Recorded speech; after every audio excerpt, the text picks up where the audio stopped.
Your actions reveal how badly you want something. If you keep saying something's a priority, but you never act on it, then you don't really want it.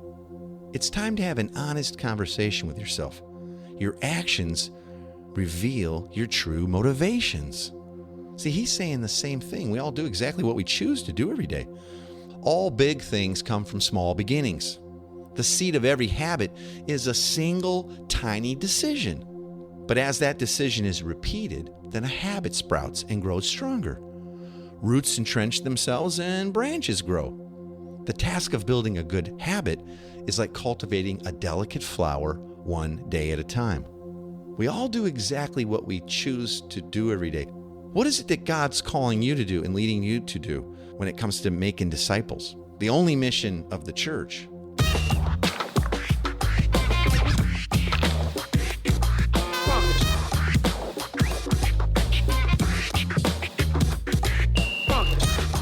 Welcome to the Everyday Disciple podcast, where you'll learn how to live with greater intentionality and an integrated faith that naturally fits into every area of life. In other words, discipleship as a lifestyle. This is the stuff your parents, pastors, and seminary professors probably forgot to tell you. And now, here's your host, Caesar Kalinowski.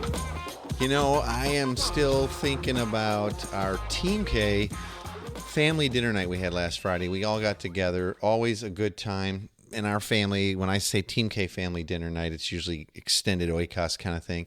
But we did homemade pizzas, almost like a challenge. That's how we roll. We don't just make pizzas all one kind or pull them out of a box or whatever. We hand make these babies. And we kind of each have our choice and make them, and then we kind of compete and see which one's the favorite. So much fun. Let me tell you, the top pizzas are almost always the same ones. There's usually... My grandson Patton, his Meat Lovers Classic is a favorite. That's great. Oftentimes there's either a chicken pesto or some sort of Asian influence pizza, which is so good. That's always a favorite. And again this week, as always, drum roll, number one, the favorite pizza, we always have to make extra because we know it's going to be the case, is our BLT pizza. And if you've never had a bacon, lettuce, and tomato pizza, we usually add avocado as well. Oh, what an amazing thing. We grill our pizzas, by the way. So in this case, we're pre-grilling the hand-rolled out dough with lots of olive oil and all that business. And then you slather it up with mayonnaise and lettuce and bacon. Not the lettuce but the mayonnaise and bacon and some cheese. And then you rebake that a little bit. And then you add the lettuce and tomato and avocado and all. And it is mind-blowing. So if you think, oh, that sounds weird to me, well, there's a reason it's always in first place. Don't knock it till you have tried it. Now today, I want to share with you an idea and a practice that for some folks is maybe as old as time. For our team and with those we equip and coach, we've put a new twist on it lately, and it serves us well. What am I talking about? I'm talking about the habit of small steps, and specifically the habit of small steps applied to moving the ball forward when it comes to discipleship and mission and seeing our folks in our churches move much more outward instead of inward and all that. Let me illustrate. On his blog, author Sam Davies cites a story of a mother who decided to visit a daffodil garden with her daughter. Goes on and says this: several times my daughter had telephoned to say, "Mother, you must come see the daffodils before they're over." And I wanted to go, but it was a 2-hour drive from where he lived to where she lived. Now, after some hesitation due to bad weather, the mother finally agreed, and she made the 2-hour drive in the rain and fog with her daughter. When they arrived at the daffodil garden, the sun was coming through, the rain had disappeared, and they couldn't believe their eyes. Quote, "We turned a corner of the path, and I looked up and gasped. Before me lay the most glorious sight. It looked as though someone had taken a great vat of gold and poured it down over the mountain peaks and slopes. There were 5 acres of these golden flowers. In front of them lay an ocean of flowers, daffodils, as far as the eye could see." Now, he goes on, he says, next to the flowers was a house with a poster that read, "Answers to the questions I know you're asking." The first answer was 50,000 bulbs. The second answer was one at a time by one woman. 2 hands, 2 feet, and a very little brain. And the third answer was began in 1958. The woman who planted the flowers had adopted this Daffodil Principle, and it was a lifelong commitment to a goal by taking one action every day. Let me say that again.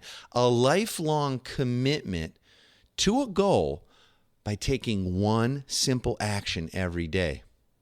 Now, author William James says this. He says, all our life, so far as it has definite form, is but a mass of habits, practical, emotional, and intellectual, systematically organized for our weal or woe, which means joy or sorrow. So this is all organized for our joy or sorrow and bearing us irresistibly toward our destiny, whatever that might be.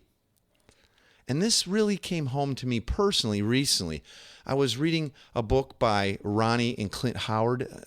It's a book called The Boys. Now, Ronnie Howard is a big director these days. He used to be Opie on Andy Griffith, and then he was Richie in Happy Days. His brother Clint, too, you've seen him a million times. He was in Gentle Ben as a kid, and I'm going way back machine here.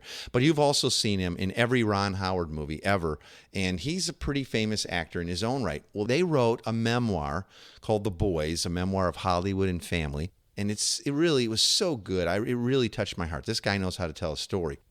Now, in the book, Ron Howard talking, they go back and forth, but there's a part where Ronnie Howard's talking about his desire pretty early on to become a director later in life. He really wanted to direct TV and film, and he knew that. And so there was a movie he was working on with a director named Bob Totten, and here's what he said. He says, Bob Totten's mentoring was a formative experience in terms of my filmmaking aspirations. Totten asked me what I was doing to further my dreams. And I told him that I was making Super 8 movies in my backyard, but that I hoped to make my first feature while still in my teens. He smiled wryly and said, well, you need to ask yourself every day what you've done about being a filmmaker. Did you write something? Did you study a movie that you like? Did you shoot or edit or do one thing to make yourself a film? He says, get the heck, except use a different word, out of your backyard and get to it. In other words, quit thinking about it. And I gave Bob a sharp nod, and I pledged to him that I would heed his words. And he goes on later, Ron Howard, and he says, I began to every day, regardless of what I was shooting, Happy Days, or he was in all kinds of different movies, American Graffiti and all. He says, but at least one thing each day I worked towards becoming a director. Like maybe it was working on a script, or researching lenses, or reading scripts, or all these different things. He says, but every day, regardless of how busy I was or what I thought I had to do, I did at least one thing to move me towards my goal, believing that what he had said would be true, that if I did, I would eventually make it. Well, he did, clearly. And that is the thing that's been rocking us lately is if you want to change something or a system or a pattern in your life, or even big things about your life, or something you're trying to achieve, even if you're trying to change it by 100%, it only takes a small step each day towards it, and you'll get there. Think about this. A 1% shift in something over 100 days, you can change it 100%. Yeah. So, for instance, let's say you're really trying hard to move your church toward discipleship and mission in everyday life, not just showing up once in a while for a church service or streaming the service online or whatever, but you're really trying to get community life happening and all of that. Well, what if you did 1% of a shift every week even? Well, hardly anybody would even feel that, because it'd be, a small little movement. But over 100 weeks, you'd have changed everything 100%. If you did it over 100 days, that's only a few months, right? It's amazing. Now, I found this online too today when I was thinking about this. This is from the management at Zappos, which is a huge online shoe company. And here's what they put up to their employees. They put like posters up with this and emailed them all. It says, if you start out with $100 at the beginning of the year, and you were able to increase what you have by 1% every single day, at the end of the year, you would have $3,778.34. And you can do the math on that. I've checked it. It's real. So a 1% increase in your total $100 over the course of a year, and you'd have basically a 37.78 times growth from what you had at the beginning of the year. You get that? 1% every single day. And Zappos wrote urging their employees to improve 1% each day and become 37 times better at whatever their job was by the end of the year. Oh man, wouldn't it be nice if we could all do this and just turn into superhumans in 1 year? Faster, smarter, happier, more productive? Well, there's a problem though. See, we've all read so much life improvement and goal setting things, and we kind of commit ourselves to doing it, but we don't find that they really have worked for us. None of them really seem to stick all that long. But here's the truth. We all do exactly what we choose to do every day. We all do exactly what we choose to do every day. So if you look out ahead of your family life or your missional community life or your church's life and you go, we've got some big changes to make, you only have to do 1% a day for 100 days, and that whole thing's changed 100%. Or if you do it for a year, 3,700%. That's crazy. Do you think you could do that? Do you think you could choose to do one thing a day, just one thing a day towards your goal? Maybe it's praying for a person of peace. Maybe it's getting together with another leader. Maybe it's even asking God, what's the one thing you want me to do today? And then doing it. But if every single day you were to do one thing towards accomplishing your goal of leading others in discipleship as a lifestyle and making disciples of Jesus, you will get there. It's true. It's amazing. And that's the thing we've been waking up to in our own lives, but also with those we coach. And we kind of started asking each other via Voxer how we stay connected, like, hey, what's your one thing today? Or what's your 1%? We kind of use it interchangeably. We all do exactly what we choose to do every day. So if you've got a bunch of stuff hanging out there and you really want, I want this for our church, or I want this for my life or my family, then choose it. And just create new small habits by starting small and doing one little thing each day towards your goal. There's a book called Atomic Habits by James Clear. And in it, he says, your actions reveal how badly you want something. If you keep saying something's a priority, but you never act on it, then you don't really want it.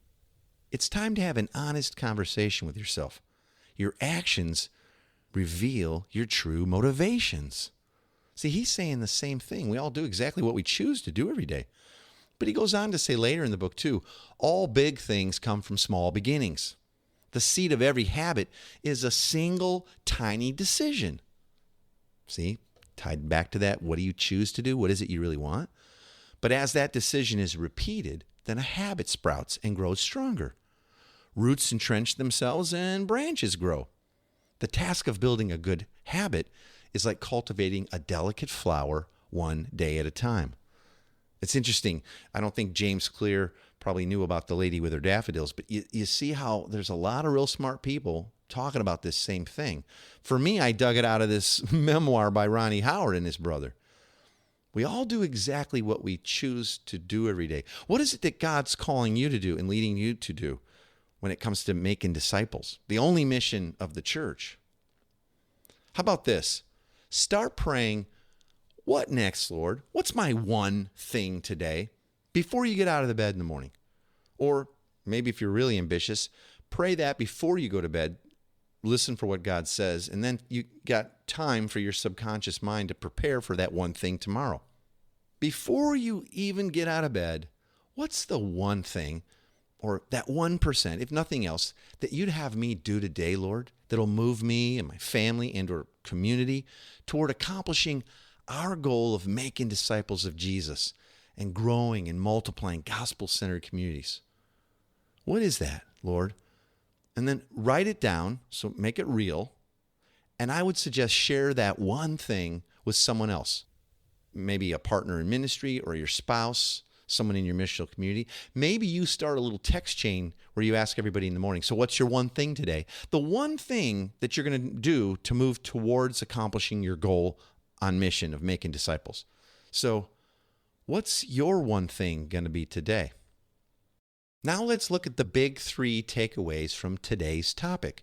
If nothing else, as you're thinking about the habit of small steps, I don't want you to miss these. And as always, I'll send you a printable PDF of this week's Big 3 as a free download. All you have to do is go to everydaydisciple.com/big3. Let me get back to that in just a second.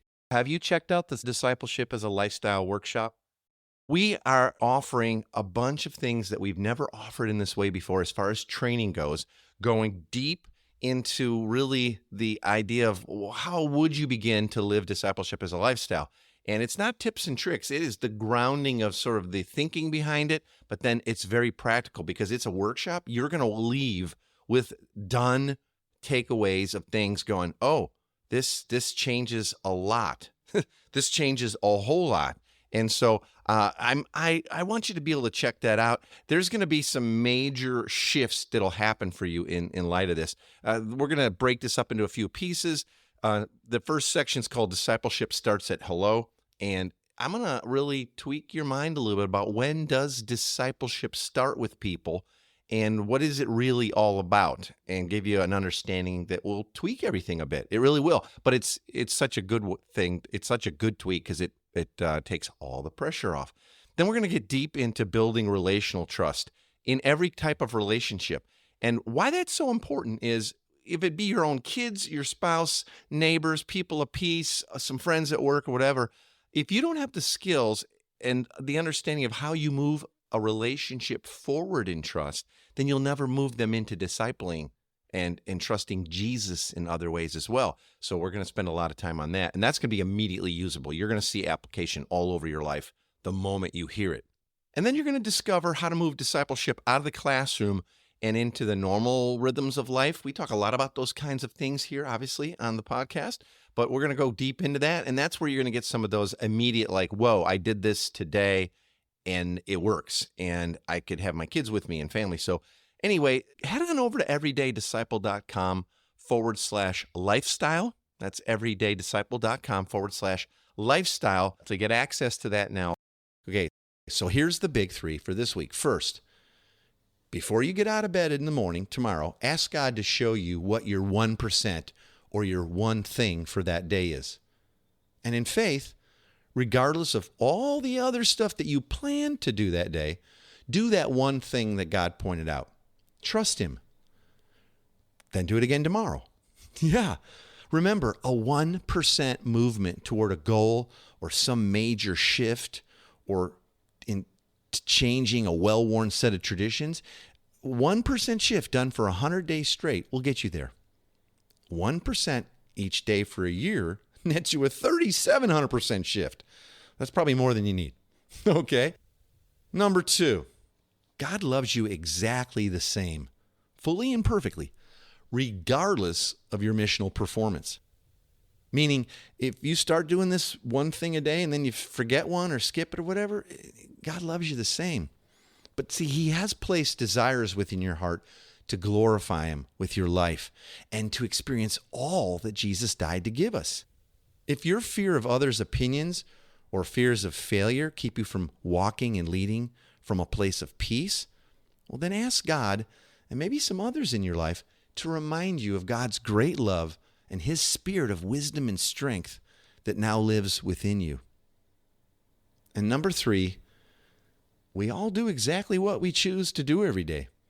If your family life on mission or your church or small group is not living with the spiritual freedom and relational peace that you desire, it is within your God-given ability to change that. Your actions reveal how badly you want something. If you keep saying something's a priority but you never act on it, then maybe you don't really want it. So that's the big 3 for today. Don't miss those. I hope this has been helpful. Again, your one thing today can be signing up for the Discipleship as a Lifestyle workshop. Head on over to everydaydisciple.com/lifestyle to get access to that now. I'll look forward to seeing you there. All right? I'll talk to you soon. Thanks for joining us today. For more information on this show and to get loads of free discipleship resources, visit everydaydisciple.com. And remember, you really can live with the spiritual freedom and relational peace that Jesus promised every day.